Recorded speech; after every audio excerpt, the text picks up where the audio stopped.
Alan, it looked to us first half we didn't really play to our capabilities. Second half we stepped it up a little bit, but at the end of the day it wasn't enough.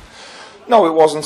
First half I thought was very low key. I thought the tempo to our play was a bit lethargic. I thought we allowed Queen of the South to influence them on us rather than the other way around, and I thought second half we were better, but in the end I didn't think we deserved to lose the game, but I certainly didn't think we'd done enough to win the game either.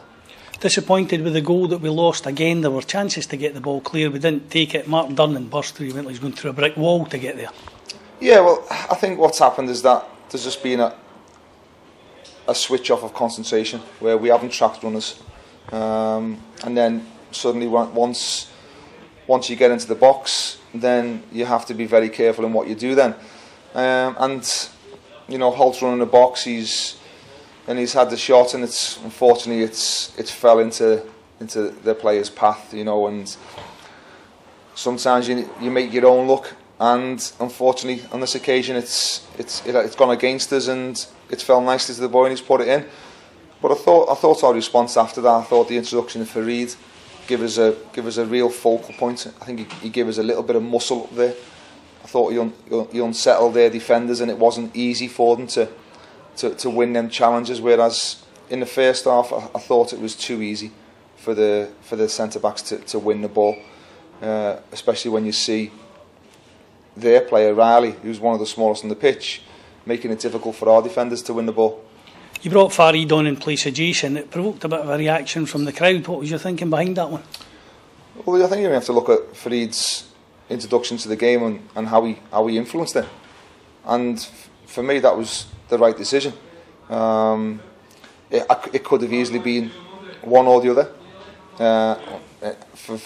It wasn't. I took Jason off, and I thought from that there was a positive response.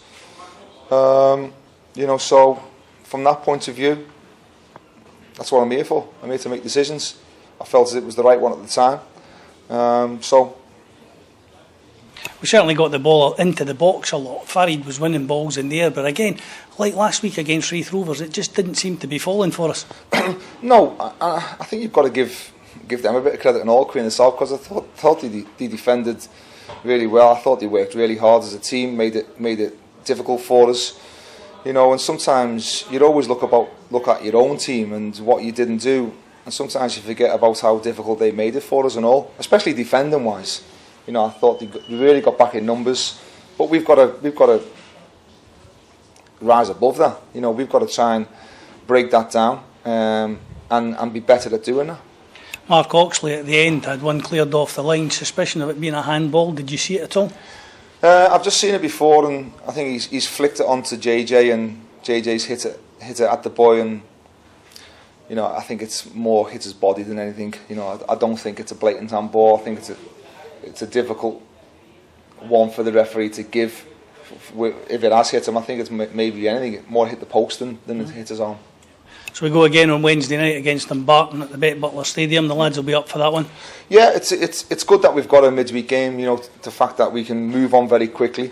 Obviously, the players are disappointed, and rightly so. But it's a small line between success and not getting success, and at this moment in time, the last few results we've been on the wrong end of it. So Wednesday we go again, and we'll look to make sure that we're on the other side of it. Obviously, we knew David Gray was out before the game. Dylan McGeoch also missing today. Can you give us a wee update on Dylan? Yeah, he's had an injection in his ankle just yesterday, and he needs 4 or 5 days for that to just settle down.